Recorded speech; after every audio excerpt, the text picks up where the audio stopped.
Ok, 1 minuto para comenzar.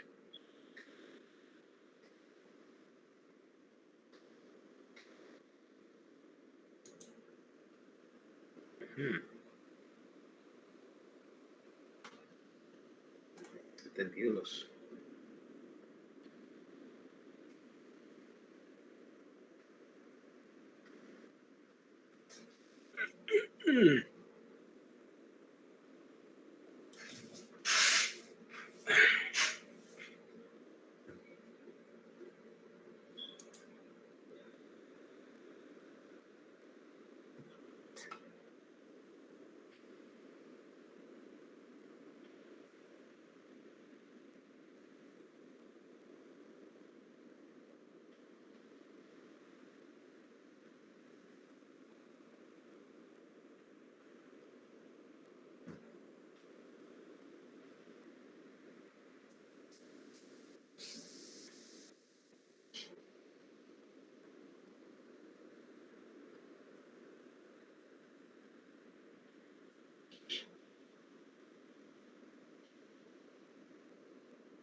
Ok, bueno, quien está, está.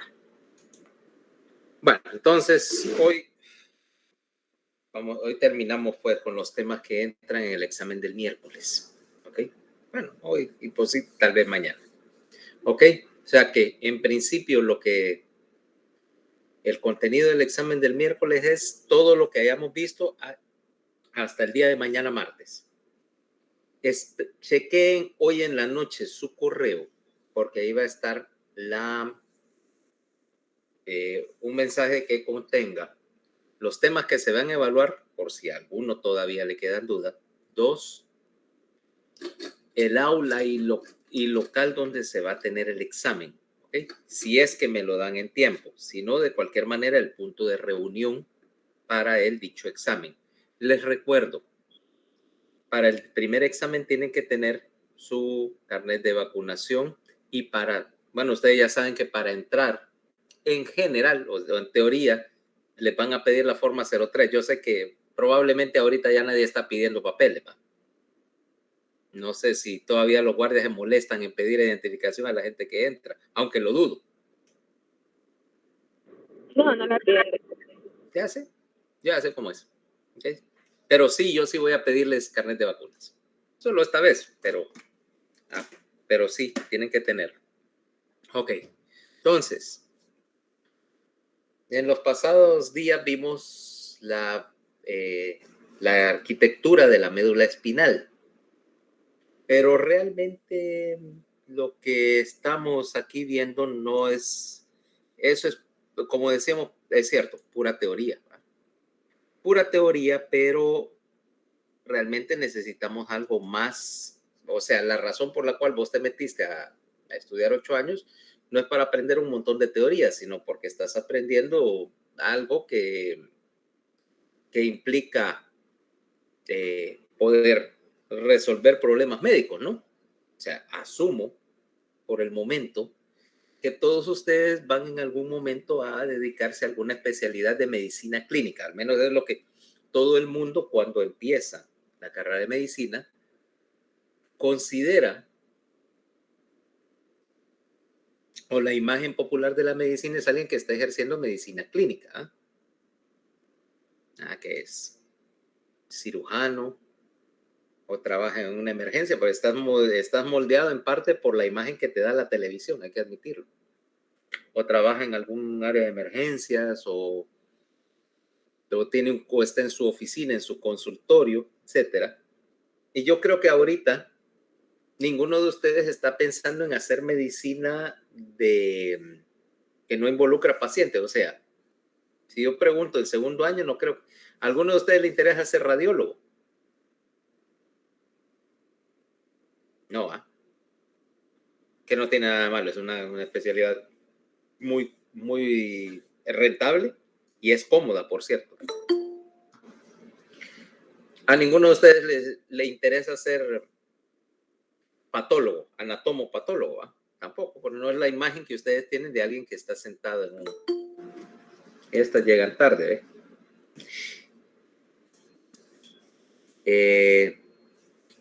o estar metido en alguna cuestión de esas. Entonces, y aunque lo hicieras, vaya, aunque te dedicaras, qué sé yo, a salud pública y ser salubrista de escritorio, en algún momento tenés que pasar por el internado y el social. O sea que entremos en cuestiones que son un poquito más prácticas, por lo menos por esta vez.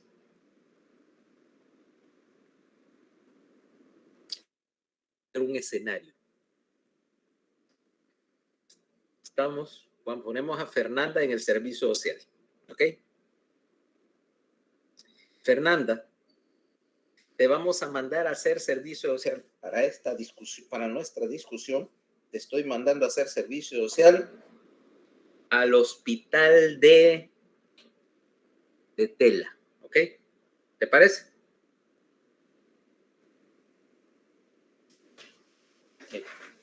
Permiso. Molesto, insecto aquí. Puta, que es ronrón, algo.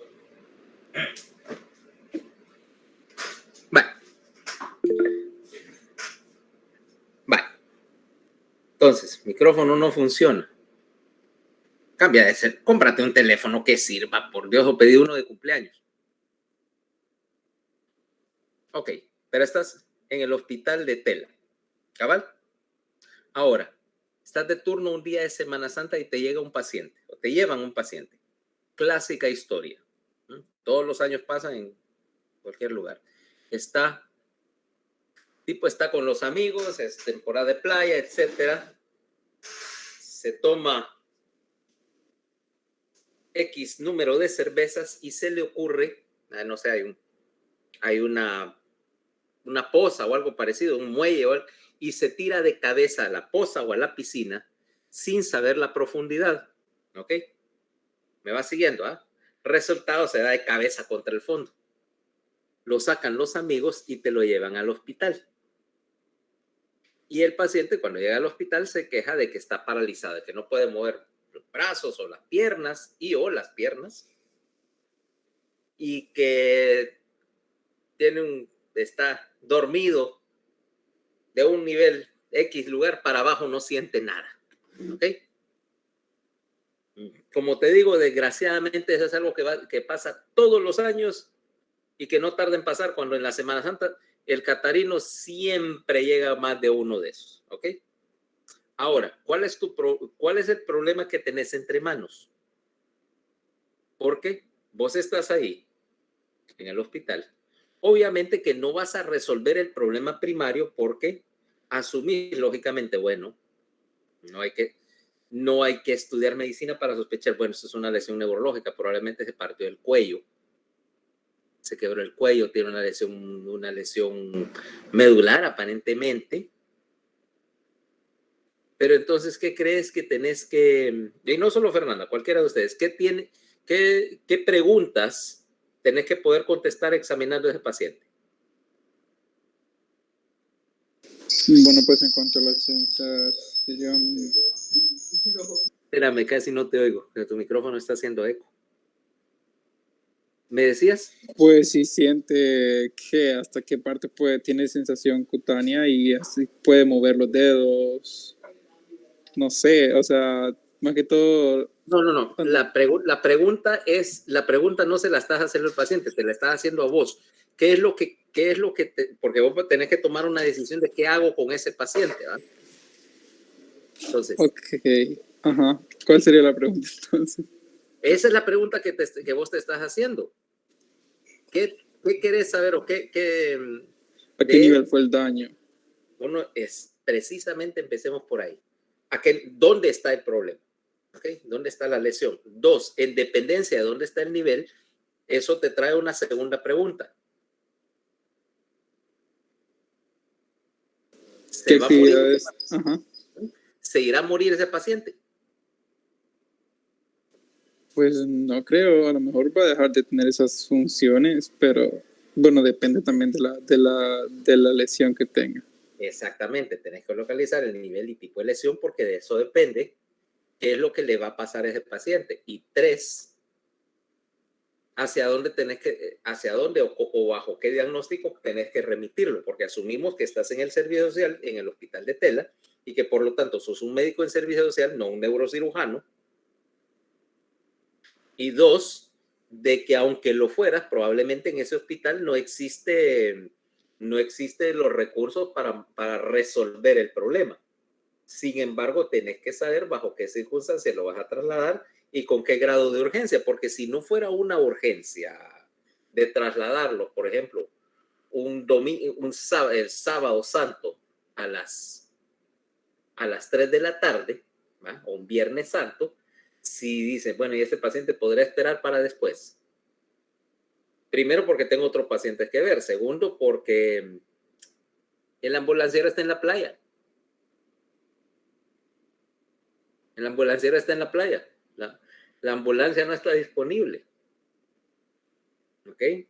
O también querés evitar ganarte anticuerpos conmigo, que pudiera estar de turno, por ejemplo, en el Ratarino, y querés ganarte anticuerpos, mándame algo que no es una urgencia, un sábado de Semana Santa, por ejemplo. Un Viernes Santo, mándame algo que no es una urgencia y que podía esperar, y alerta todo el sistema diciendo que es urgencia, y no lo es, porque por supuesto, te vas a ganar anticuerpos conmigo. Mala idea, ¿no? Entonces, obviamente que ahí es donde entra la cuestión de cómo examinar o cómo examinar a un paciente con una afectación medular. ¿Ok? Para ponerte un caso, que la regla se aplica a cualquier cosa, pudiera ser un paciente, tal vez que la causa, fíjate bien, la causa no es evidente. Aquí no hay ninguna discusión. O sea, se lesionó la médula porque se tiró un clavado, se tiró a un clavado a agua que tenía poca profundidad y se golpeó la cabeza. Pero igual te pudiera venir un paciente, por ejemplo, con una historia que tiene una semana o algo así de que está desarrollando un defecto neurológico tanto del motor como sensitivo, y miren, durante el transcurso de la semana ha ido empeorando, empezó con un trastorno de la sensibilidad que va cambiando de nivel o que se está haciendo más profundo, y cuando te lo llevan, vaya, tiene algún grado de compromiso neurológico, motor o sensitivo, y aquí tengo que encontrar dónde está la lesión, porque en parte eso me va a decir qué clase de patologías puede haber allí. ¿Me entendés? O sea, yo no esperaría. Hay ciertas patologías que dicen, no, eso es típico. Son lesiones que típicamente ocurren, por ejemplo, en el segmento cervical, pero no en el segmento torácico. Entonces, localizar el problema es la mitad del diagnóstico.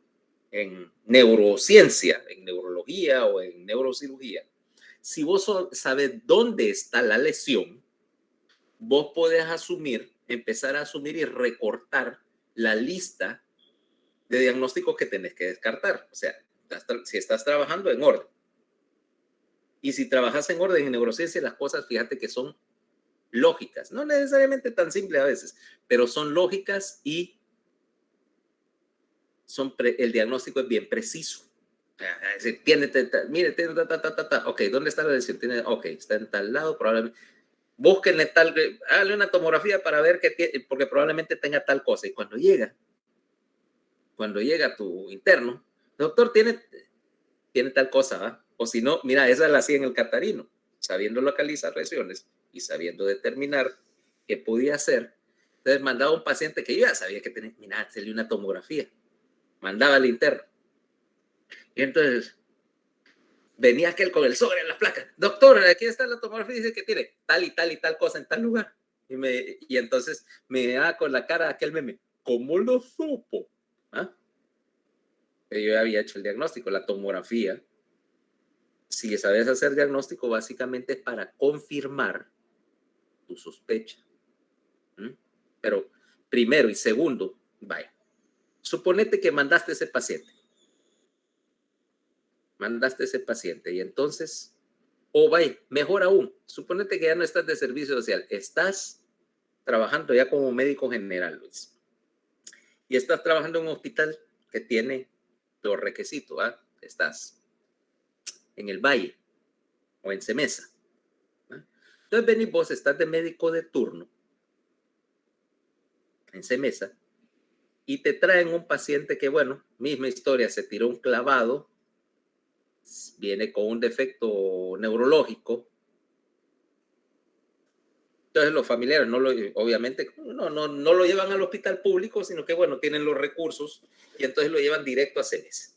Entonces vos estás en la emergencia, recibís el paciente. Ahora tenés dos cosas diferentes que hacer. Ya no lo vas a remitir, porque si remitís a un paciente de privada, generalmente porque no puedes pagar. ¿Okay? Pero si no, hay que ver qué se hace. Ahora, ¿cuáles son las dos cosas que tenés que hacer una vez que recibiste ese paciente? Determinar el nivel para qué.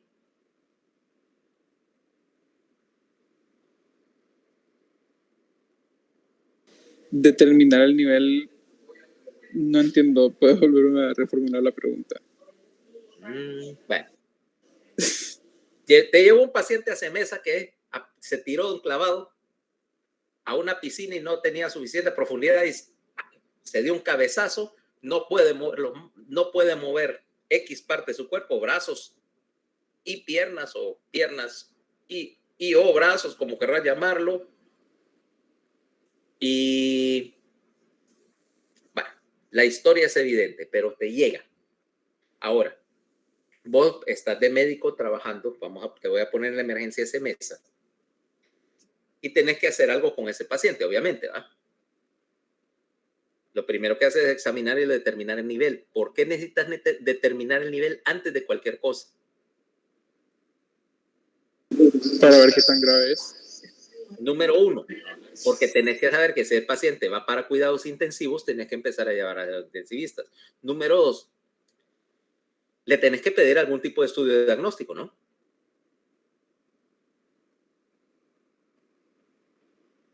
Sí, ¿correcto? Sí. Ok, ¿y cómo vas a saber qué le vas a pedir si no sabes dónde está la lesión? Y no me van a salir con el cuento que le voy a hacer resonancia desde la cabeza a los pies, porque ese chiste de hacerle resonancia del cerebro hasta la punta del sacro le va a costar al paciente, y que es Semana Santa, te dije, por lo tanto va con recargo como 40,000 pesos en estudios de diagnóstico solo porque vos no podías determinar la lesión. En primer lugar, la aseguradora va a brincar. En segundo lugar, los familiares van a brincar. Y en tercer lugar, el radiólogo va a brincar, porque es un montón de trabajo que generaste por gusto. Y además, porque, ¿cuál va a ser el siguiente trabajo después de que lo mandaste a rayos X? ¿A quién tenés que llamar? A usted. ¿Y qué crees que es lo primero que este indito va a decirle? Porque en ese momento es un Viernes Santo, como no, obviamente sabe turno no salí, pero estoy en mi casa, tengo allá afuera, el radio está con mi radio, con mi parlante, y aquí un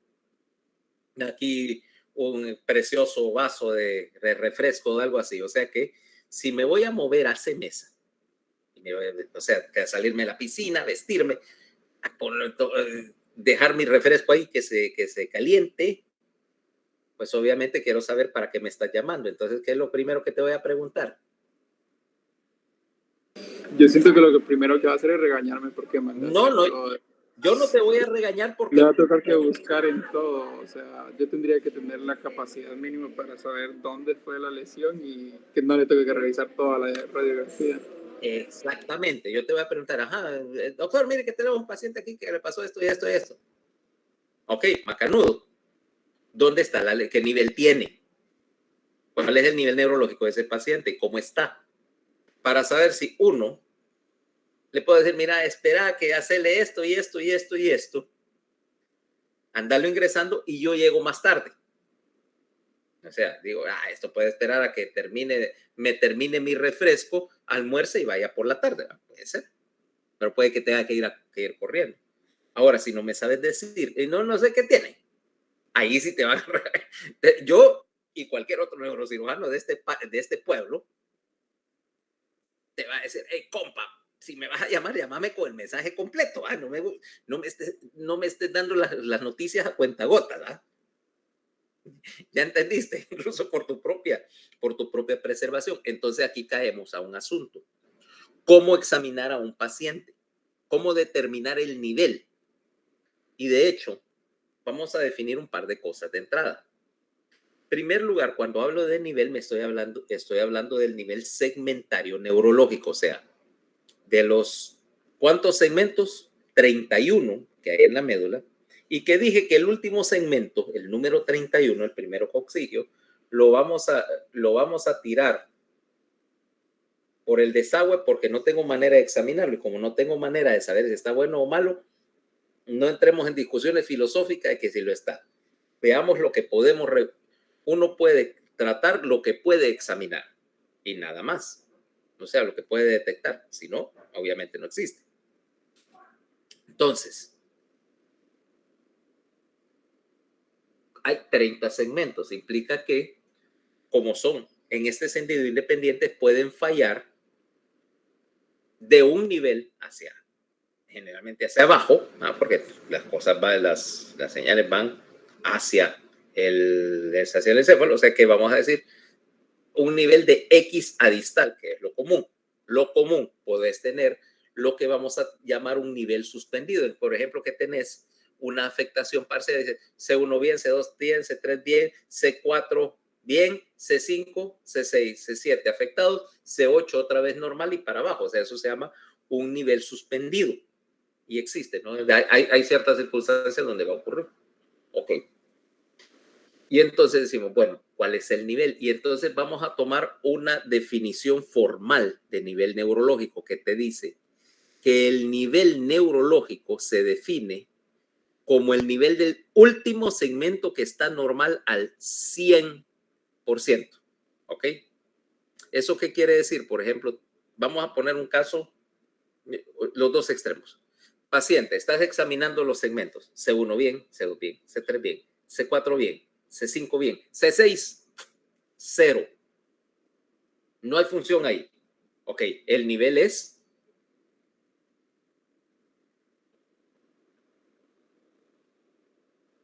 C6, ¿no? C5.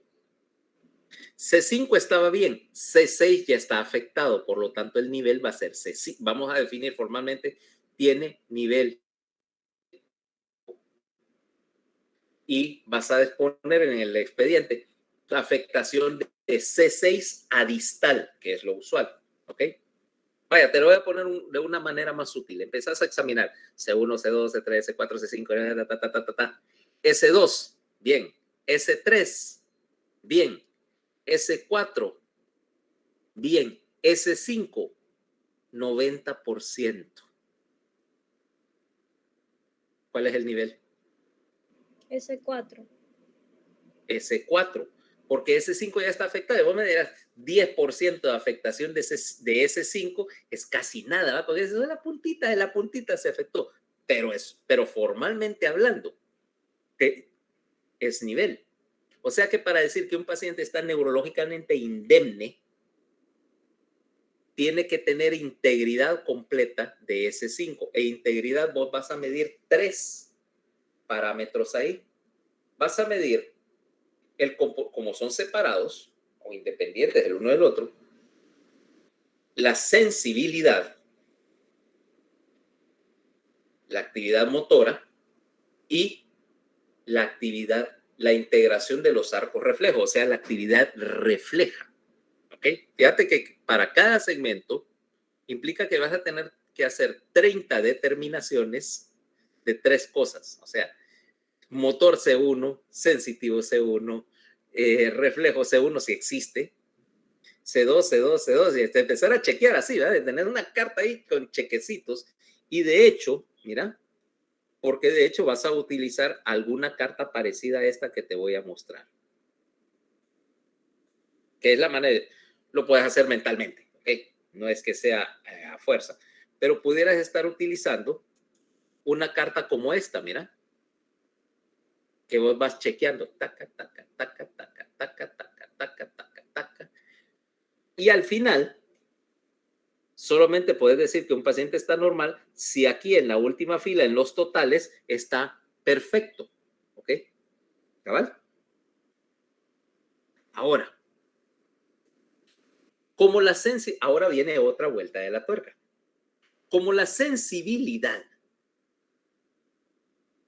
¿Cuántos sistemas sensitivos hay? Yo sí.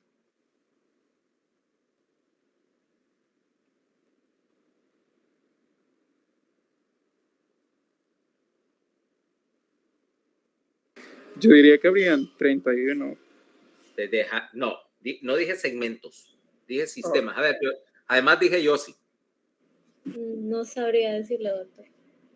Ok, Fernanda, ¿cuántos sistemas sensitivos hay en la médula?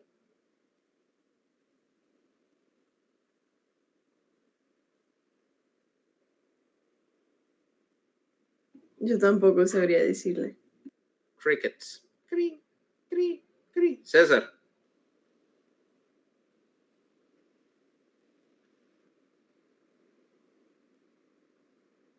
César, ustedes me recuerdan 2. Ustedes me están empezando a recordar un poema. A estas alturas, que llegan 2 días para el examen, me recuerdan a un poema.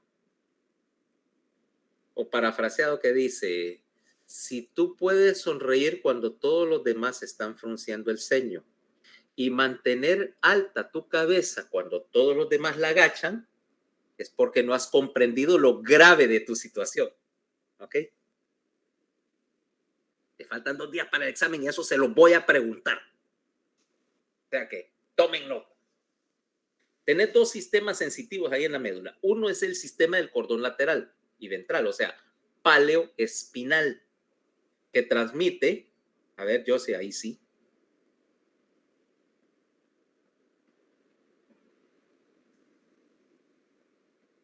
Que viaja por el sistema del cordón lateral.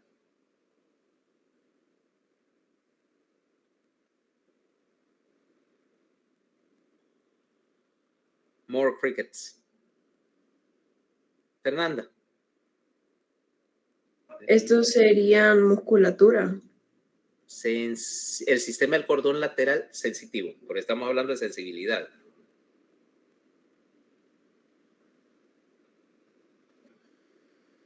Katie.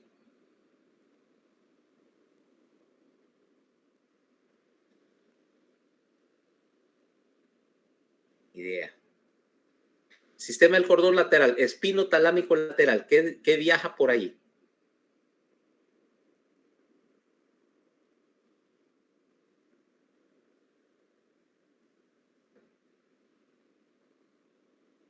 Viaja, ¿cómo así? ¿Cómo que viaja? ¿Qué modalidades sensitivas se transmiten por las vías espinotalámicas?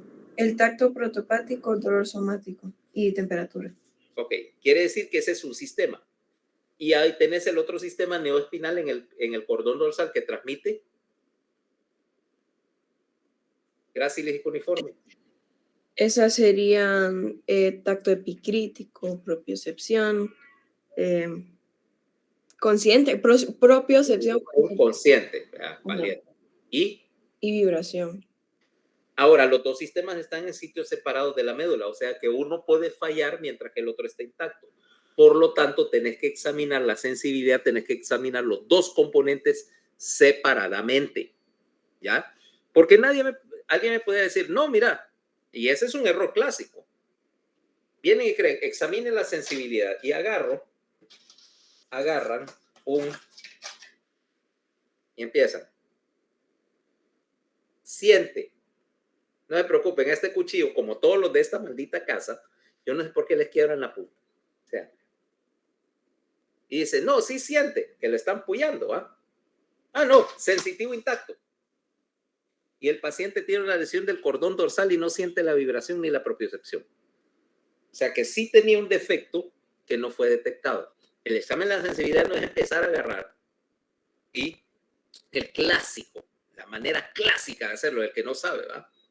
Agarra una jeringa o una aguja y empieza a apoyarlo. Empieza a apoyar al paciente. ¡Siente! Entonces el paciente termina cubierto de un montón de pinchacitos de aguja, o sea, puntitos sangrantes, porque literalmente lo agarró de alfiletero. Ni examinó nada. Ni es algo que a ustedes les gustaría que le hicieran, ¿va? Y acuérdense de eso, es regla básica en medicina. No le hagan a un paciente algo que no le gustaría que a ustedes les hicieran, a menos que tengan una razón para hacerlo. ¿Ok? Eso 1. 2, no le gusta el paciente. 3, ¿qué crees que va a pasar si yo te veo haciendo esa cosa?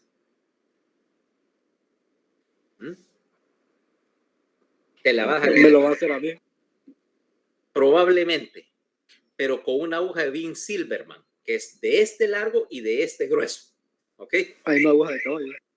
O un introductor de catéter central, vaya, para que no te olvides. En el ojo, si es posible. Sí, eso. Cuidadito los agarro yo haciendo esas brutadas, por favor. No aprendan. Desgraciadamente, la semiología muchas veces la aprenden de sus compañeros o lo aprenden de alguien que nunca la supo y porque vieron hacer esas tonteras en emergencia. No lo hagan, ¿ok? Hay manera de examinar dolor. ¿En ¿Cómo? qué año se ve semiología? Cuarto. Ah, ok. Cuarto. Doctor, pero entonces, ¿cuál vendría a ser, valga la ignorancia, la mejor forma para uno detectar eso? Vamos para allá. Ya vamos Gracias. para allá. Precisamente vamos a explicar cómo se examina. Ok. Entonces tenés que examinar, de hecho, 4 cosas. Sensibilidad dividida en 2 partes. Sistema para el dolor y temperatura. Sistema para la vibración y el tacto epicrítico. Motor y reflejo. Los reflejos en particular, no vas a examinar todos los segmentos o los reflejos en todos los segmentos porque no todos los segmentos realmente tienen un reflejo específico y hay algunos que vas a tener que obviar, pero donde los hay es parte del examen. Ahora, entonces agarro yo y tengo que tomar la determinación y tengo que calificar el grado de afectación, porque aquí no es todo o nada, no es que tengo full sensación o anestesia completa, puedo tener una variante, puedo tener cierta variabilidad y decir, entonces yo puedo definir, vaya, como el grado de sensación es una cosa subjetiva, pero yo poder por lo menos clarificar en paciente con sensibilidad conservada, un paciente que tiene un defecto sensitivo parcial o un paciente que tiene anestesia, o sea, pérdida completa de la sensibilidad y tenés que decir anestesia a tal modalidad, anestesia al dolor, anestesia a la temperatura o anestesia en caso de que sea completa, anestesia a todas las modalidades sensitivas, ¿ok? Ahora, ¿cómo examinarlo? Porque entonces viene la pregunta de César. ¿Cómo examinar a un paciente? Primera regla, y esto son cosas que no te explican, no sé por qué, semiología, o asumen que todo el mundo lo deduce de lógica. Cuando vas a examinar a un paciente para X cosas, la maniobra que vos calculás o que sabes que va a ser dolorosa, siempre se explora de último, ¿ok? Vaya, a ver, tomemos a César, vaya, viene César con que tiene un dolor en una pierna, probablemente un dolor radicular y entonces la gente dice que le duele el nervio asiático. ¿Ah? ¿Has oído hablar de eso? El nervio ciático, que sí existe, pero la gente dice el nervio asiático. Un familiar que sufre bastante lo del nervio ciático y sé muy bien cómo es eso, sí. Una ciática radicular. Ahora, suponete que me lo llevas al consultorio, entonces yo empiezo a explorarlo, buscando localizar si es efectivamente irritación ciática. Yo sé que hay una maniobra que probablemente le va a doler. Esa la hago de último, ¿ok? Y le digo al paciente, esto puede que le duela, porque si no, si yo empiezo con lo que duele primero, entonces eso te quita la colaboración del paciente, se pone a la defensiva. Si vengo yo de entrada y la primera cosa que le hago le duele, va a asumir que todo el resto del examen es doloroso, y entonces está a la defensiva y no te va a cooperar igual, por lógica, ¿verdad?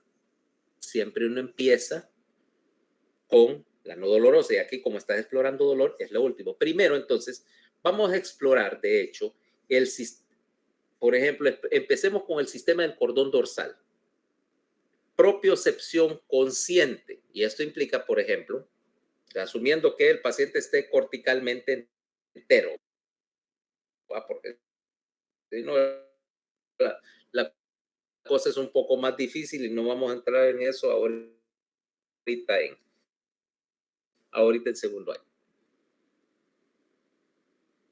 Entonces, propiocepción consciente, la mejor manera de determinarlo es con el concepto de palestesia, o sea,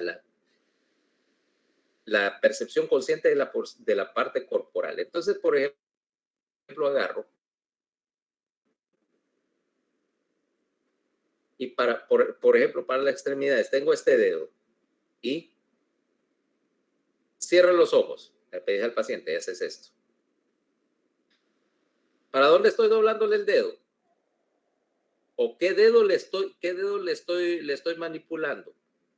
Ah, no, el dedo. Es otra manera de hacerlo. ¿Por qué no estoy hablando todavía de tacto discriminativo? El problema es porque tengo dos sistemas traslapados para el contacto discriminativo y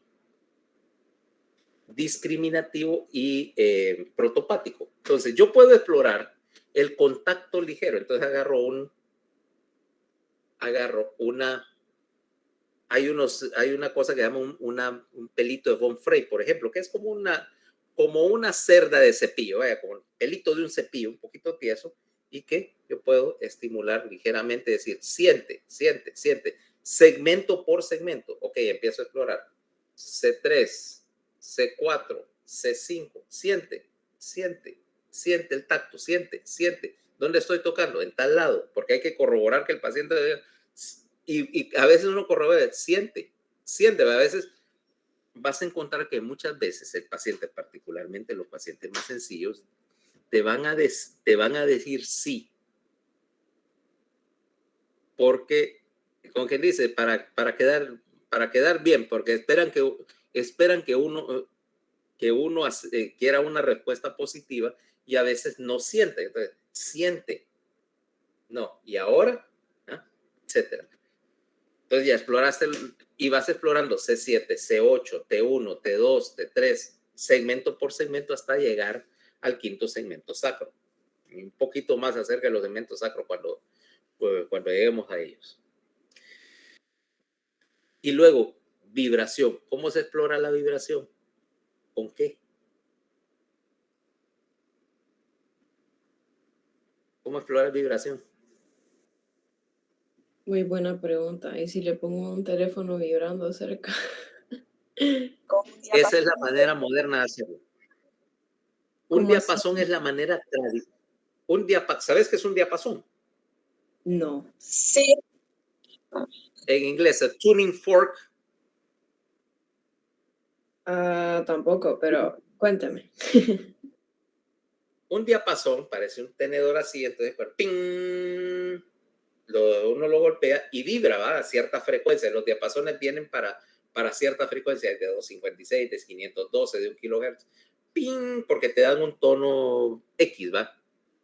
Esa es la manera tradicional y se supone que parte de tu maletincito de médico incluye un diapasón.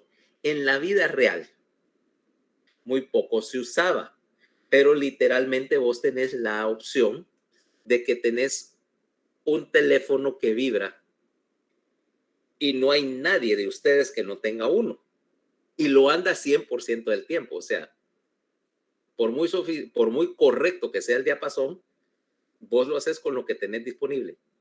Teléfono. Ok, wait. Lo que es un poquito incómodo tal vez por la forma del teléfono, pero es la manera de hacerlo. Incluso hay apps que te controlan la vibración del teléfono, ¿no? Que vos puedes ponerle vibrar lento, vibrar en un patrón. Ok. Ahí examinaste el sistema del cordón dorsal, grácilis y cuneiforme. Ahora vámonos al sistema de espinotalámico. Tacto protopático es un poquito problemático de describir. ¿Por qué? Porque como el sistema del tacto epicrítico está sintiendo lo mismo, por así decirlo, las dos se traslapan. Entonces dice, si estás sintiendo con el sistema del cordón dorsal, aunque el cordón lateral esté afectado, siempre vas a sentir contacto y presión. Entonces, no lo podrías detectar. Pero sí puedes medir temperatura y dolor. Entonces ahora, temperatura. ¿Con qué? ¿Una bolsa de hielito? Buena opción. Más Y- fácil. El problema de la bolsa de hielo es que es muy grande. Agarra un tubito de ensayo, ¿vale? Por ejemplo, o algo así, y echas un poquito de hielo. Magnífico. Y otro, porque tenés que ver para a veces porque entonces ya no le preguntas siete, no le preguntas caliente o frío, y tenés dos tubitos. El otro tubo agarra un poco de agua caliente. Generalmente es fácil de conseguir de agua caliente o café o algo parecido, algo caliente. Entonces, caliente o frío, caliente o frío, caliente o frío, ¿qué es lo que estás sintiendo? Para no, porque si solo le das una modalidad, el paciente puede confundir tacto con sensibilidad a la temperatura, pero si ya le estás dando una opción de que te diga si le pusiste caliente o frío, sí te va a dar una información correcta. Ahora vamos al último punto, dolor. No se usa una aguja ni hace falta. Para hacer sentir dolor, te basta con la punta del lápiz, ¿ok? De hecho, es mejor. Si andas un martillo de reflejos, que por cierto deberías andarlo, en la cabeza del martillo acá tiene una agujita que es una agujita que se desenrosca y se puede usar precisamente para eso. Solamente tenés que revisar que tu aguja no tenga, de hecho, demasiado filo, sino que la punta sea redondeada. Vos lo que quieres sencillamente es evaluar con un objeto puntiagudo, no necesariamente con una aguja de filo, ¿ok? La punta de un bolígrafo. Si usas mi instrumento de elección porque no rompe la piel, ¿sabes qué es? Si tenés un bolígrafo Bic de los transparentes, la tapita tiene esa cosita que proyecta. Ese es un excelente instrumento para eso, porque nunca le vas a hacer una herida a nadie con eso, ¿ok? Y le decía al paciente, puede que le duele, va a sentir dolor. Usted me dice, ¿dónde? Yo sé que va a sentir dolor y en algún momento tal vez deja de molestar, pero yo lo que quiero que le explique, yo quiero que me diga, ¿dónde? ¿Okay? ¿Siente dolor? Sí. ¿Dónde lo estoy puyando? ¿Dónde lo estoy puyando? Y empezás C2, C3, C4, hasta abajo, ¿va? Ya, ahora ya entendés cuál es la técnica para el examen de la sensibilidad. Ahora, ¿cómo clasifico la sensibilidad o cómo distribuyo la sensibilidad? Entra, no, espera. Nuestro amigo, hay un montón de estas cartas. Yo tenía en un tiempo, siendo residente, hasta un protector de pantalla que salía, Daniel Dermatoma se llamaba, y salía una de estas cosas que daba vueltas, ¿verdad? Ahora, todos ustedes tienen una carta de esas en frente de ustedes. Sí, tengo esa misma. Tenés esa misma. ¿Alguien tiene una diferente?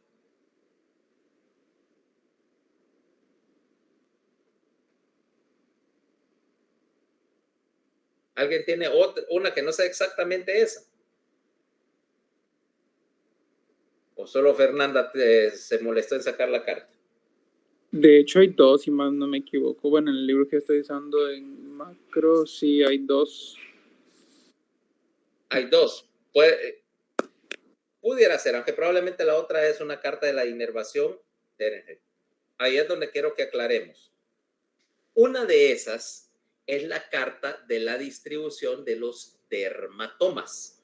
La otra es de la distribución de los nervios. Y para allá vamos.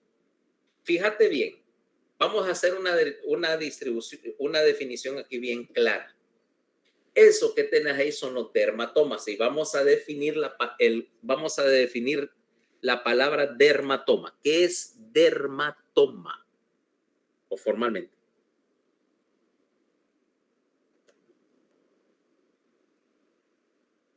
Y se define dermatoma como... Nadie.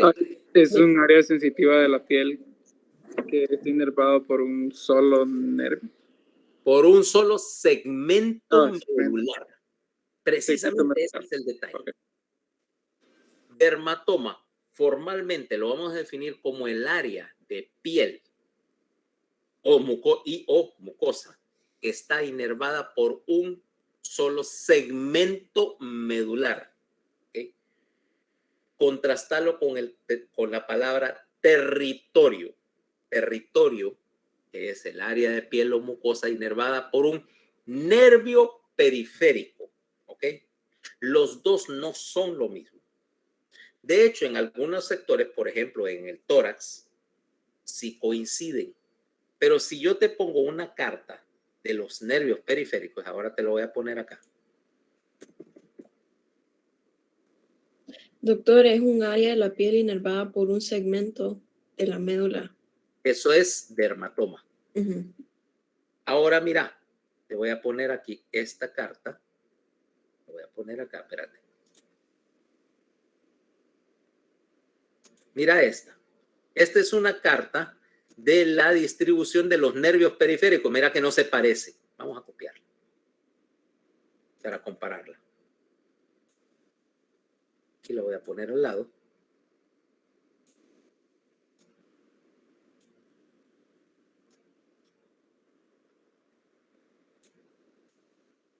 Voy a hacerla más grande para que se miren, ¿cómo se llama?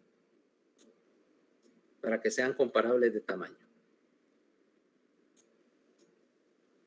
Mira, si te das cuenta, no se parecen, mira. Mira.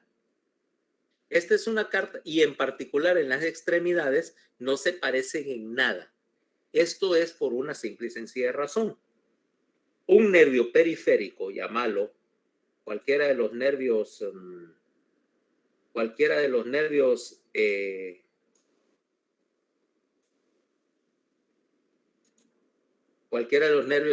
radial, cubital, femoral, ciático, popliteo, es la suma de diferentes raíces nerviosas. Por ejemplo, vaya, vamos al miembro superior donde ustedes conocen. Nervio mediano, por ejemplo. Se lo tienen fresco, se lo preguntaron el viernes, ¿correcto? Nervio mediano recibe contribuciones de los segmentos.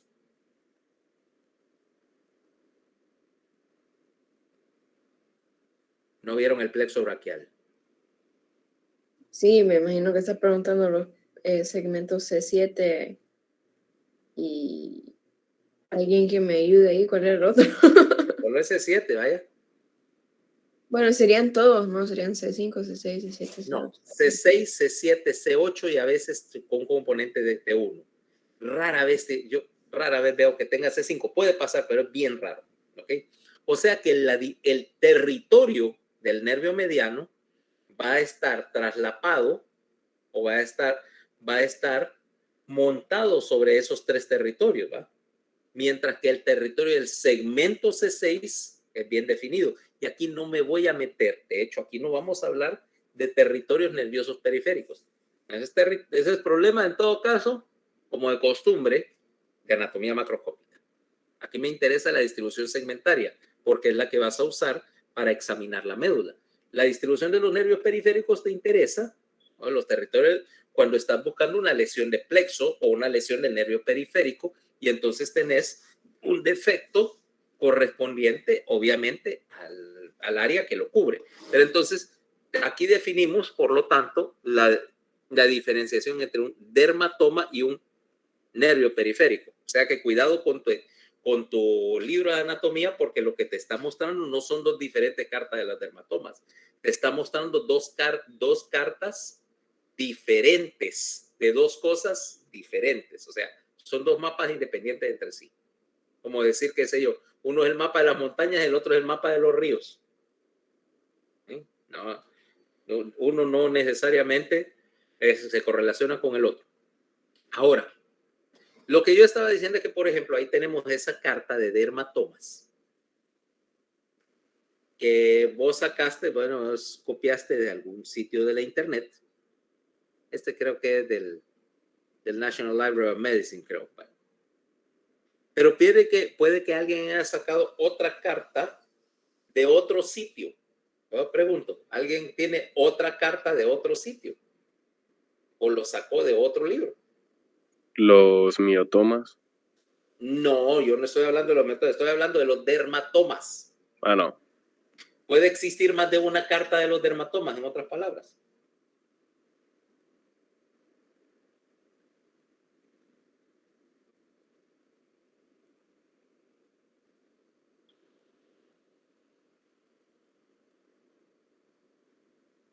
O sea, pudiera alguien hacer un mapa de los dermatomas que no fuera, que no se viera y no fuera exactamente igual a ese.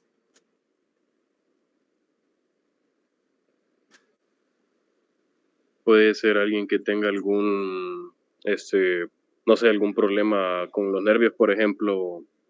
Estuvimos estudiando un cadáver que tenía cierto, se me va la palabra, no sé si se le puede decir anormalidad, que no presentaba un nervio dentro del plexo braquial, algo así era. No sé si a eso es que hace referencia. En primer lugar, aclaremos una cosa. Bueno, son variantes.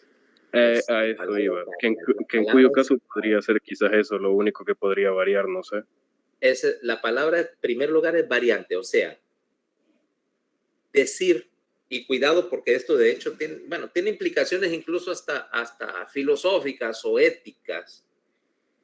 Decir que algo es anormal cuando es una variante es como que yo dijera, por ejemplo, o que yo se dijera, el doctor es anormal porque tiene, qué sé yo, porque sus orejas tienen tal forma o porque yo tengo ojos de color café y yo sí pienso que ser normal es tener ojos azules, ¿va? O que yo piense que Yossi no es normal porque el color de su piel es diferente o sus rasgos faciales son diferentes, ¿vaya?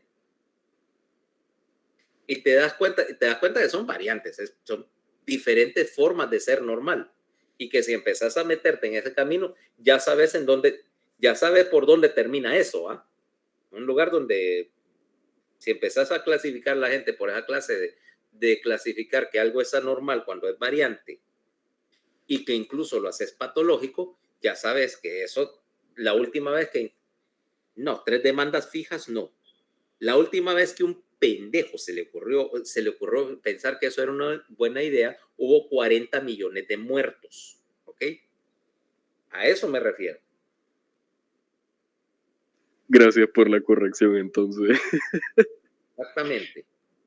Exactamente. Ahora, el problema es que estas cartas, en primer lugar, cuando ves esa carta de los dermatomas, y esto, ¿a dónde voy? Ya te voy a explicar.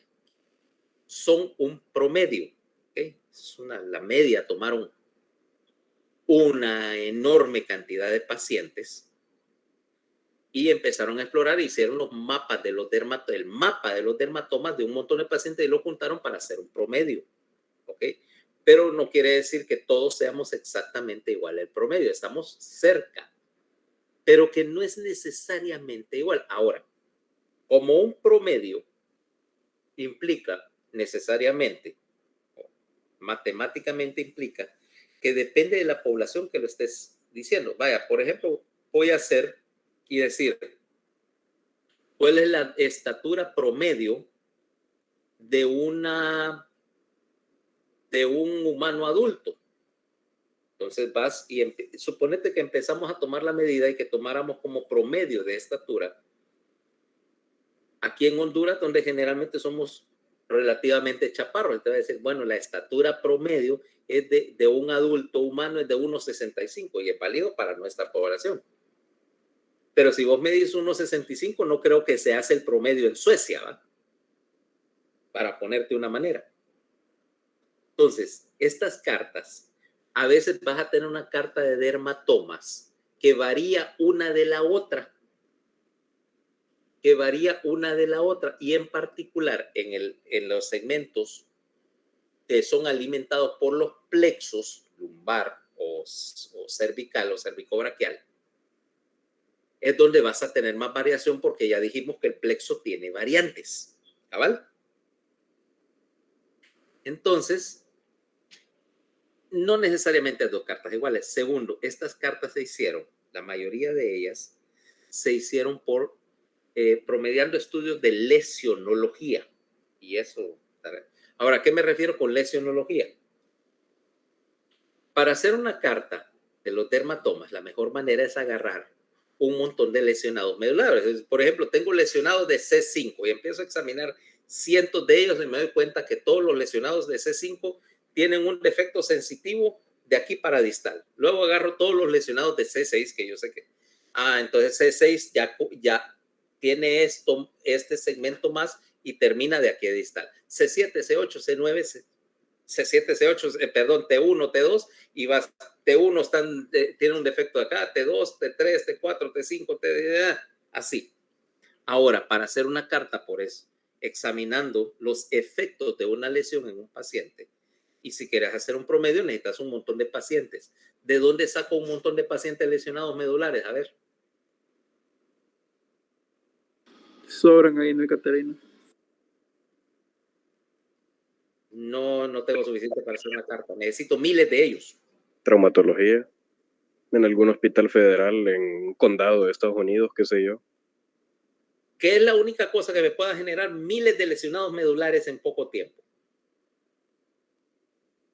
Un accidente. Una guerra. ¿Cómo? Una guerra. Una guerra. La mayoría de los mapas de lesionología, tanto de la corteza como de la médula y todo eso, son basados en veteranos de guerra. Imagínate, más específicamente de la Primera Guerra Mundial, que era la primera guerra que era sobrevivible en términos de lesiones del sistema nervioso. ¿Ok? Entonces, quiere decir que estos mapas fueron hechos independientemente. Por ejemplo, los alemanes estaban haciendo su investigación y sus mapas. Los americanos tenían sus pacientes, hicieron sus mapas y entonces no son exactamente iguales, se parecen. ¿Qué tiene que ver eso? No, yo no estoy hablando de los nazis, estoy hablando de la Primera Guerra Mundial. Y los nazis no eran especialistas de hacer de todo menos ciencia. Te aviso. Para que me dejas una cuestión, bueno, se sale de la clase completamente. Pero te recomiendo que leas un poquito en profundidad acerca de los proyectos de la investigación científica con los nazis, porque es típico de todos los gobiernos totalitarios. Te vas a dar cuenta que ahí lo que hacían era pseudociencia, diferente, es decir, no, que inventaron los misiles, eso no es ciencia, eso es ingeniería, es diferente. Eran muy buenos ingenieros, pero cuando le metes la política y la mezclas con la ciencia, tenés desastres. Lo mismo en la Rusia, en la Unión Soviética bajo Stalin. Hicieron, o más bien, ahí se hizo una sarta de horrores en términos conceptuales con la ciencia. Generalmente, bueno, meter la política y la ciencia juntas, lo que sacas es un amasijo que no sirve para nada. ¿Okay? No puedes, la ciencia no la puedes modificar para satisfacer lo que quiere oír un político, un dictador cualquiera. ¿Okay? Mamá naturaleza no entiende de esas cosas. ¿Okay? Entonces, a lo que voy, estoy hablando de la Primera Guerra Mundial, no de la Segunda. Entonces, cada quien hizo sus mapas y por eso vas a encontrar que tus mapas de las dermatomas no son iguales. ¿Y eso qué tiene que ver ahorita en 2022? Que, por ejemplo, vos me podés definir no, mire, doctor, tengo un paciente con un nivel C4, por ejemplo, y yo lo examino y para mí es C5, ¿ok? Estoy asumiendo, por ejemplo, o vos decís, no, que es T3 y yo encuentro que es T4. ¿Estarás vos equivocado o yo para ese efecto?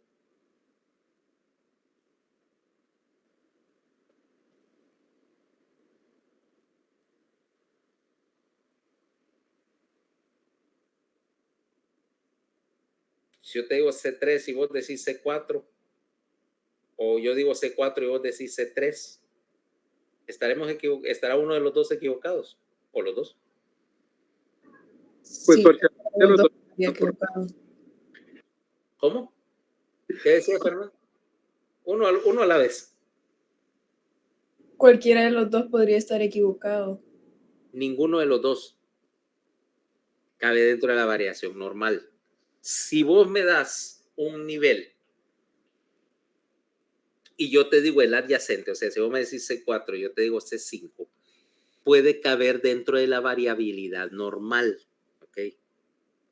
Puede que vos estés usando una carta que te diga que ese pedazo, por ejemplo, aquí en el área del hombro, para mí el hombro es C5, pero vos tal vez estudiaste una carta que te dice que C4 llega hasta aquí, como las he visto por ahí, y según tu imagen mental aquí está en C4.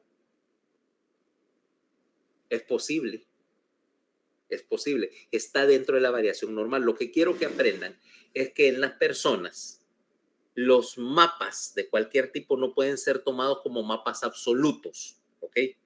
De que siempre eso es tolerable. Si vos me dices, no, que el nivel es C4, yo te digo, no, bueno, para mí es C5, pero no te estoy regañando, o sea, no lo estoy tomando como un error.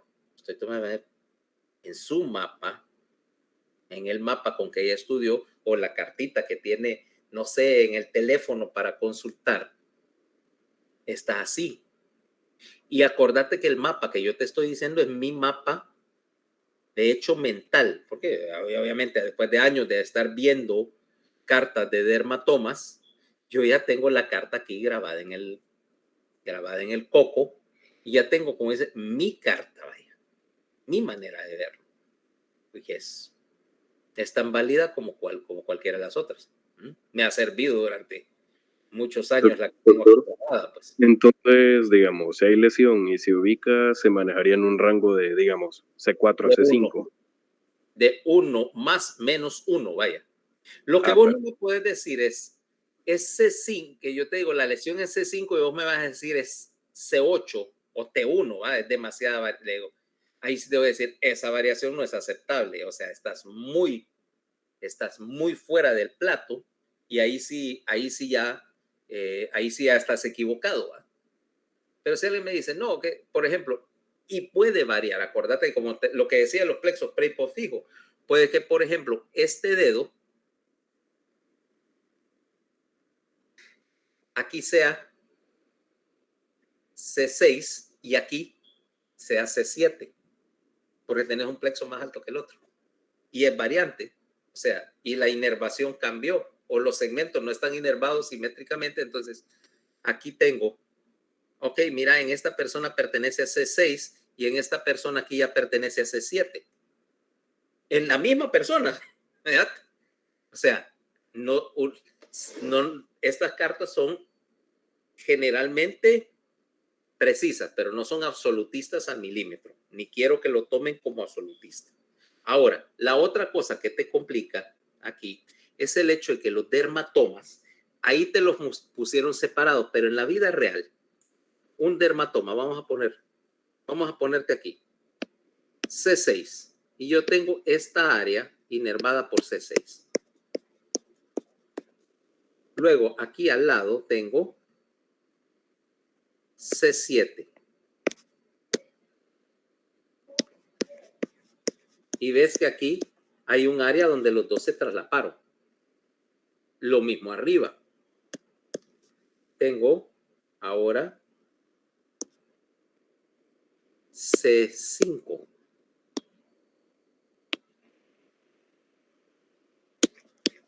Y mira que también hay otro traslape. O sea que en términos generales, cualquier punto en la piel está inervada por lo menos por dos raíces nerviosas, dos segmentos medulares, porque hay traslape, que aquí por claridad obviamente no los traslapan, pero eso implica una cosa, que cuando yo quiero hacer anestesia total, dos cuestiones.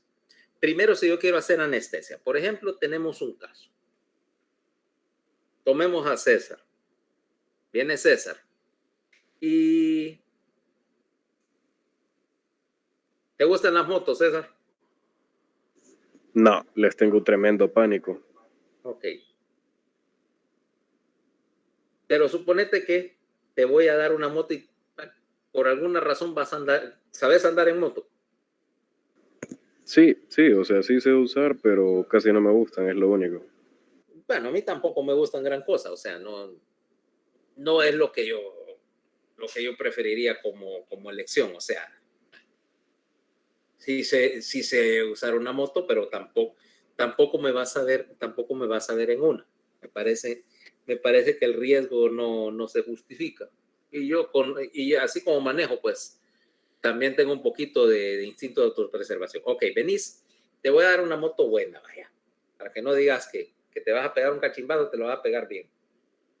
Una KTM 250, buena moto para montaña.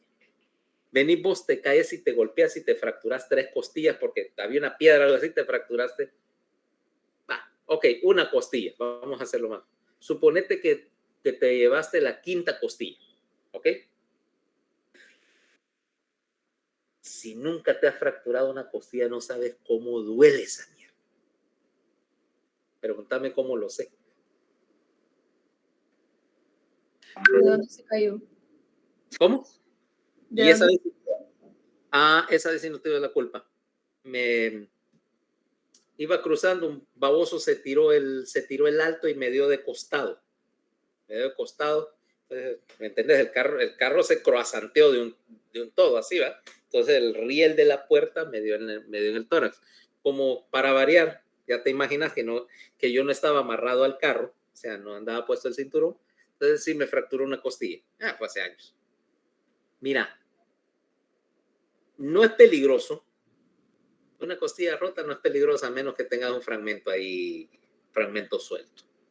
Pero es súper doloroso porque el foco de fractura duele cada vez que se mueve. O sea que literalmente cada vez que respiras o toses, duele. No te deja respirar. Entonces viene César y dice, bueno, lo llevan, tiene una fractura en la 5ª costilla y yo lo quiero ayudar. Digo, mira, la mejor manera de hacerlo es que ¿qué pasa si te anestesiara esa parte del tórax para que no te duela la fractura? ¿Ok?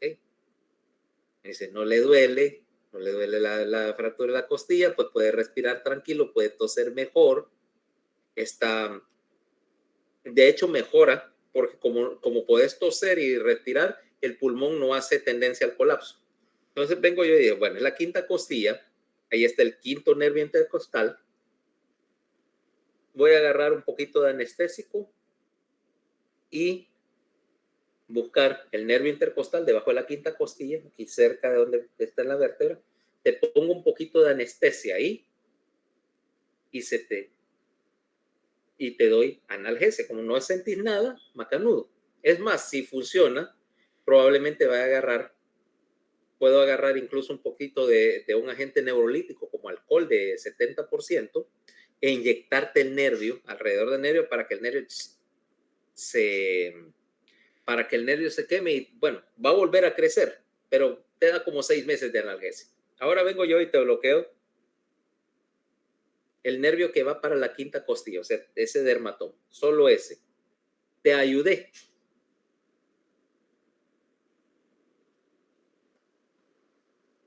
Te hice algo bueno ahí.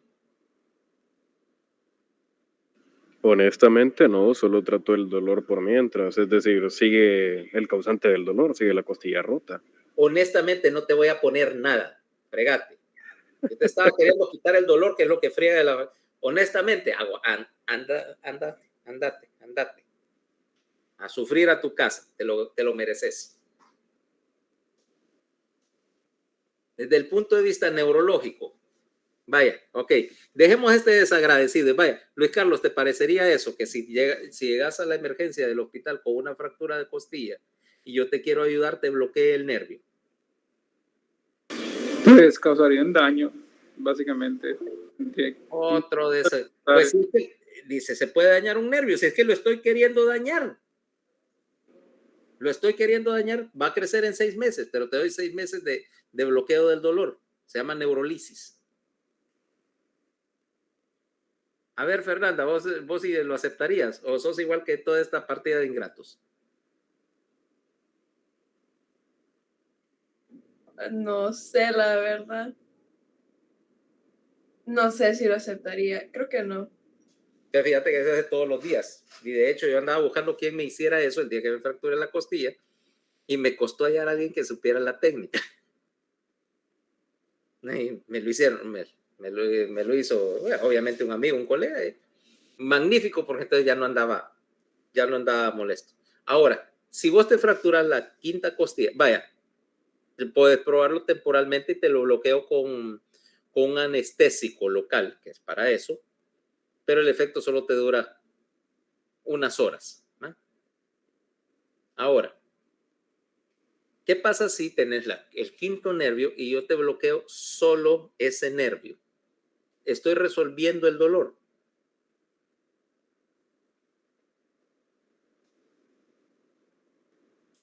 Estoy resolviendo el dolor. No. No por los traslapes. Porque solo estoy bloqueando por él. Si lo hiciera C6, solo estaría dándote un área, mira, de disminución. Obviamente disminuye. Pero entonces lo que tengo es una anestesia parcial. Si yo afecto solo una raíz nerviosa, el cambio en la sensibilidad solo es parcial. Para que haya anestesia completa, yo tengo que bloquear un nervio y los dos adyacentes, ¿ok? Por eso es que defino el nivel como el último nivel que está normal, que sería, por ejemplo, aquí, mira, C5 ya tendría una parte de la distribución donde si la lesión está en C6, aquí ya tengo disminución de la sensibilidad. Quiere decir que C5 es el último nivel entero. ¿Ves cómo tiene que ver con la definición de nivel? Porque es el último nivel que está completamente inervado y aquí tengo un área donde mira, la sensibilidad va disminuyendo y para acá, para abajo, se pierde del todo cuando tenés una lesión medular. Ya me entendiste ahora por qué el concepto de nivel implica el último nivel intacto, porque ya el nivel lesionado ya tiene una afectación por lo menos parcial. ¿Ok? Ahora, con eso, entonces, estábamos con la distribución acá. Entonces, veamos cómo está la distribución en términos simples. Empecemos por que acá tenemos niveles. C2, fíjate que el primer nivel es C2 que te involucra la cabeza y parte de la nuca. Para mí C2 va más abajo. Vamos a pintar en azul. Este es C2 para mí. Bueno, no la cara, perdón. Ahora aclaremos. Fíjate bien. No hay dermatoma C1, me dicen. ¿Dónde está C1? ¿Por qué no está ahí? Y resulta que C1 sí tiene un dermatoma o una distribución, pero la distribución no involucra piel. C1 es atípico en que las receptores sensitivos en C1 van a la dura madre de la porción posterior del cráneo, la fosa posterior. O sea que cuando tenés una lesión irritativa de C1, irritativa y algo que te causa dolor en la distribución de C1, lo que tenés realmente es un dolor de cabeza. O como le dice la gente, más específicamente, le duele el cerebro. ¿Okay? ¿Has oído de eso? Las viejitas, me duele el cerebro. No, no lo he escuchado. Entre el campo es muy común decir que las cefaleas posteriores, occipitales o suboccipitales, le dicen dolor de cerebro, porque la gente piensa que el cerebro solo está aquí atrás, en la parte de atrás de la cabeza. No sé qué tendrán aquí adelante, qué pensarán que hay aquí adelante. El lóbulo frontal no existe. Alguna gente probablemente es cierto, considerando su conducta diría que nunca tuvieron lóbulo frontal, pero C1 no te da dolor o manifestaciones en la cabeza, o en la piel, te da un tipo específico de dolor de cabeza. Entonces no cuenta. El primer dermatoma con representación cutánea es C2. Y C2 vamos a definirlo, la frontera de C2.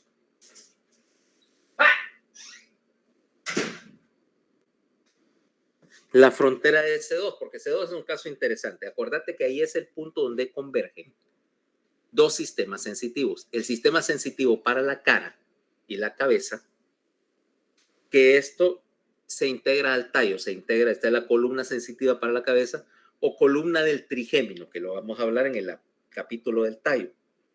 Y C2 hacia la parte de atrás de la cabeza. O sea que tiene que haber un punto donde los dos se encuentren. Punto. La mejor manera de definirlo es así. Vamos a ver. Tengo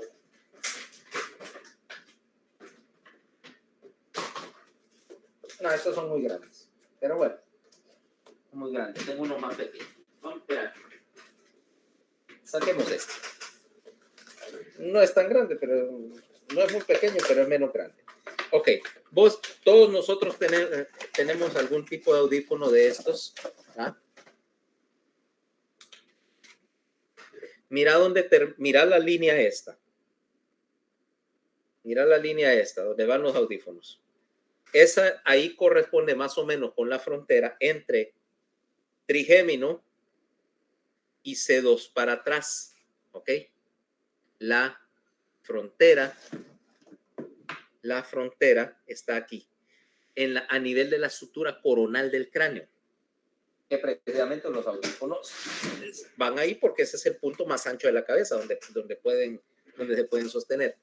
De aquí, de la sutura coronal para adelante, esto es territorio para la cara, no es medular, es del tallo. Y el borde inferior viene aquí, mira, donde la mandíbula da la vuelta hacia el ángulo de la mandíbula. De aquí para abajo ya es también territorio medular, o sea, toda esta parte y la mucosa también es trigémino. De aquí para atrás es C2 hasta, para mí, hasta más o menos la mitad de la nuca, ¿ok? Como te digo, hay una variedad individual, ¿va? Alguna gente la frontera es más alta, en alguna gente es más baja. C2, ¿ok? Ahora, C3, el territorio, o más bien la distribución sensitiva. Vamos a ver. Ahora veamos acá. C3. Vamos a usar en azul. No, azul mejor. C3, mira. La parte intermedia del cuello y mira que da la vuelta. Entonces, en particular C3 es esta, C2, C3 es esta área, mira, esta piel que está debajo de la mandíbula. Y acá vamos a asumir, en el caso mío, que aquí hay un pliegue, mira, la arruga. De aquí para arriba es C3, en mi caso. C3 y da la vuelta, o sea, es un collar alrededor de la porción superior del cuello. Ahora, C4, aquí es donde empezamos con los puntos contenciosos, dice. C4 es la base del cuello y parte del hombro, ¿ok? Todo esto, C4, y dependiendo a quién le preguntes, parte del hombro, mira, en esta gente, para esta gente, en lo que te decía, C4, que está aquí, involucra el hombro, mira aquí atrás también, C4, ¿ya? En alguna gente también involucra más para abajo acá. En particular, esta cobertura del hombro y la porción del estrecho, vaya, del cuello hacia el tórax, tiene bastante variación individual. Sigue lo que yo llamo la regla de la camiseta. Ya sabes por qué, ¿va? Por ejemplo, hoy ando una camiseta más o menos decente y suponete que esta sería la frontera inferior de C4. Mira, bien alta. Pero puede que ande una camiseta así más descuellada, ¿va? Más vieja, y sea así, mira, C4 más para abajo. Perfectamente posible. O que hay un estilo de camisetas de mujer, ¿va? Que son así, que enseñan los hombros. O de blusa, vaya, que normalmente muestra los hombros. No sé cómo se llaman, ¿va? O cómo se llama ese estilo. Sí, es cierto. Ajá. Pero sabes de qué te estoy hablando. Entonces, la frontera S4 te abarcaría aquí todo el hombro, incluso pudiera estar hasta por acá, ¿va? así como el cuello es bien amplio. Lo mismo sucede. C4 entonces puede abarcar aquí el hombro o no. Aquí vamos a asumir en el caso, para este caso, que en mi mapa mental, conste, ¿no? C4 abarca hasta aquí, pero el hombro para mí, no necesariamente para los demás, es C5. Ahora veamos qué es lo que pasa. El siguiente nivel, porque aquí C4 ya empieza. ¿Y por qué varía? Porque ahí ya tenemos parte de la contribución del plexo.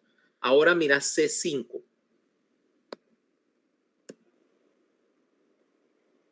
Hoy.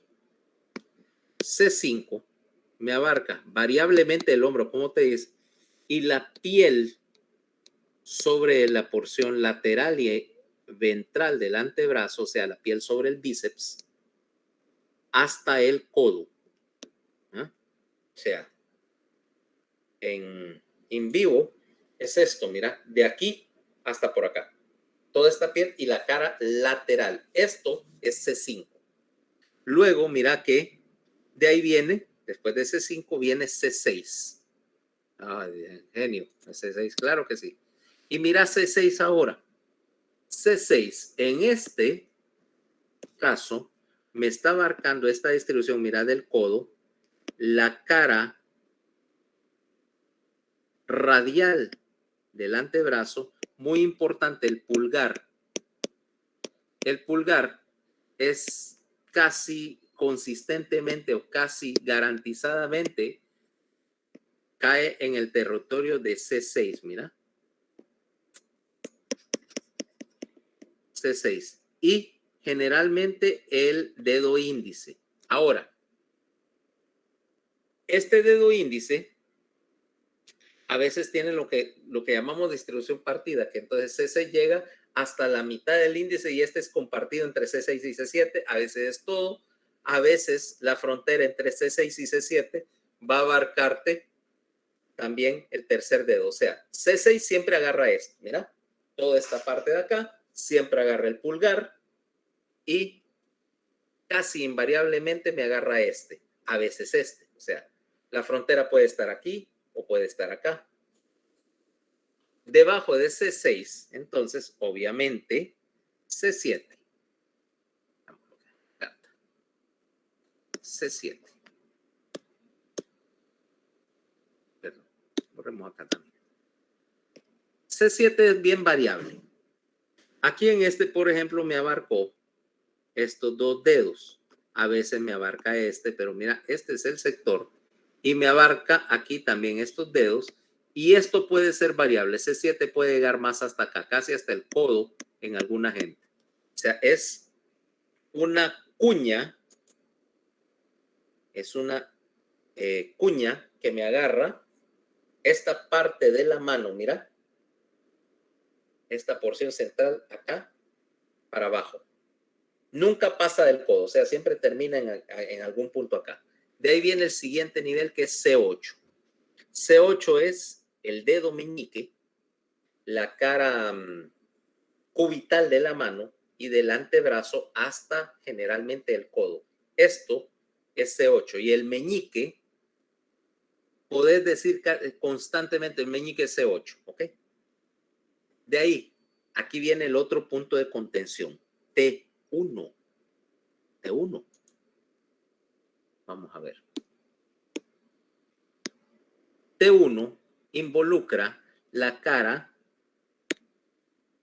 Vamos a usar otro color para los torácicos. T1 me abarca la cara medial a veces del antebrazo, siempre del brazo. Me abarca, importante, la axila, es T1. El hueco axilar es T1. Y la piel sobre el tríceps es T1, ¿ok? Ahora mira, T1 a veces incluso abarca más para acá, ¿va? Más medial o menos, pero siempre para que te ubiques, T1 es esta parte, mira. aquí y el hueco de la axila. Quiere decir que hay otro punto importante. Generalmente, aquí tenés donde mucha gente se equivoca. Porque la gente piensa que la distribución sería así, mira. C4, C5, C6, C7, o sea, van para abajo. O más bien, corrijamos. El error común de todo mundo que cree que el cuello tiene varios dermatomas y entonces que para el que se le olvidó la neurotomita, cree que los dermatomas aquí son lineales. Entonces aquí tengo C3, C4, C5, C6, C7 y que entonces T1, T2, T3, T4 y que el brazo está inervado por los segmentos torácicos. Clásico error y grave. Porque cuando vos estés, después vamos a ver qué pasa cuando vos crees que un paciente que tiene control parcial del brazo y lo mal interpretas como que la médula torácica todavía está funcionando en parte. ¿Ok? ¿Y cuáles son las desastrosas consecuencias de ello? Quiere decir que acá C4 no es frontera con C5, C4 es frontera con T2. Aquí. C2, C3, C4, T2. Fíjate bien cómo saltó. Porque entonces C5, C6, C7, T1 están aquí hacia el lado. No tienen nada que ver con el tronco. ¿Me entendieron eso? C3, C4, T2. Porque si no es C3, C4, C5, C6. O sea, esos segmentos quedan acá para el costado. Para abajo hay una línea de demarcación entre cervical 4 y torácico 2. ¿Ok? Aquí no hay representación de C6, 7, nada de eso. Y ese es el principal error que se comete cuando uno está hablando de distribución dermatomérica. Aquí es donde la cosa se pone más fácil. ¿Ok? Porque entonces viene T2, T3, T4, T5, T6. Aquí sí, como los segmentos torácicos son cilíndricos, la cosa es mucho más lineal, ¿va? Entonces busquemos puntos de referencia. El primer punto de referencia es T5. T5 es correspondiente al nivel del pezón en los varones. En las mujeres, bueno, puede estar a nivel de T5, aunque por efectos de la edad, la paridad y la gravedad puede entrar entre T5 y bueno, como lumbar 4, ¿ah? Dependiendo, ¿ah? Ja, ja, ja. Bueno, podría ser peor. De hecho, T5 tampoco es un nivel muy favorable, si te das cuenta. Ya, sí. ¿Ves? O sea, los dos extremos son malos. Pero T5 en principio es el nivel del pezón en el varón, o sea, la mitad del tórax. Para que te ubiques, porque ahí es bien difícil decir, y es proporcional, decir T2, T3, T4, T5. No es tanta la importancia de decir exactamente T3, T4, T4, T5, están más o menos en la misma zona. De ahí salís T6, T7, T8, siguiente punto de referencia, es el reborde costal, ¿ok? El borde inferior de las costillas palpables corresponde con T8. De ahí para abajo, T9, T10 es la cicatriz umbilical en las mujeres, porque ahí es donde viene el problema con los varones. Tratamos de mantener la cicatriz umbilical en T10, pero en alguna gente llega abajo del sacro, provista la suficiente ingesta de cerveza, ¿tá? Y eso es más común en los varones, terminar con la cicatriz umbilical que cuelga hasta debajo del sacro. Yo por eso, obviamente, trato de evitar en lo posible, pero hasta ahorita lo estoy logrando, pero hay gente que pierde esa batalla bien temprano. Mal día para hacer panzón. Bueno, ¿quién te manda a hacer panzón, va? Ok, T10 la cicatriz umbilical en circunstancias normales. De ahí, el siguiente es T12. T12 va a ser el nivel del pliegue inguinal. Como ves, aquí son relativamente lineales y no tenés problema. Mira, T12 aquí a nivel del pliegue inguinal. Vamos a borrar un poquito. Entonces vamos a poner las referentes T5, el pezón. Decíamos T8, el reborde costal. T10, la cicatriz umbilical. T12, el pliegue inguinal. ¿Ok? Son tus puntos de referencia. Y los demás pues van intercalados. No hay mayor problema. T12 acá. Y entonces veamos que ya es la 1, ¿va? Bueno. Entonces mañana vamos a terminar esta discusión. Ya vamos por la mitad. Mañana la otra mitad. Esperen el correo. Dejar esto guardado. Esperen su correo. ¿Cómo se llama? La confirmación. Ahorita voy a ponerme en la línea con el doctor Chacón para que me diga qué aulas tiene disponible. Así de una vez va a decir dónde y ustedes van directo al mandado. ¿Alguna pregunta particularmente con respecto a esto o con respecto a la planificación del examen?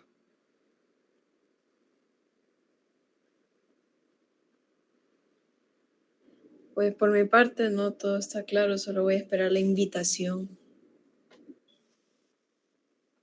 Es una invitación, vaya, una oferta. Sí. Que no puede rechazar. Le haré una oferta que no puede rechazar. Ya te das cuenta que una invitación al estilo siciliano se llama eso. Entonces, bueno, estén pendientes del correo. Espero que una noche, a veces esta gente del departamento, el problema es que piensan que todo lo hacen para dentro de un mes, ¿va? Con el examen de fisiología así fue. Yo les mandé a decir una semana antes que ocupaba el aula. Igual los terminé llamando, bueno, ¿y cuál aula me van a dar? Me avisan como a las 10 de la noche, ¿va? Lo más divertido es que el correo me lo envió la secretaria confirmándome el aula. ¿Sabes cuándo? El día siguiente del examen. Adivinaste. Gente.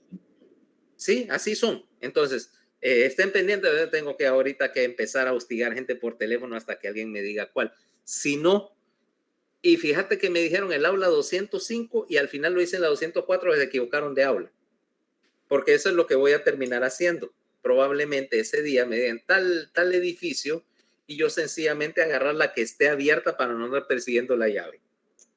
Créeme que así va a ser. Ok, Entonces, está bien. bueno, entonces ahí pendientes y nos vemos entonces mañana con la conclusión de esto. Gracias, doctor. Bye. Gracias, doctor. Se quedó. Ok, bye.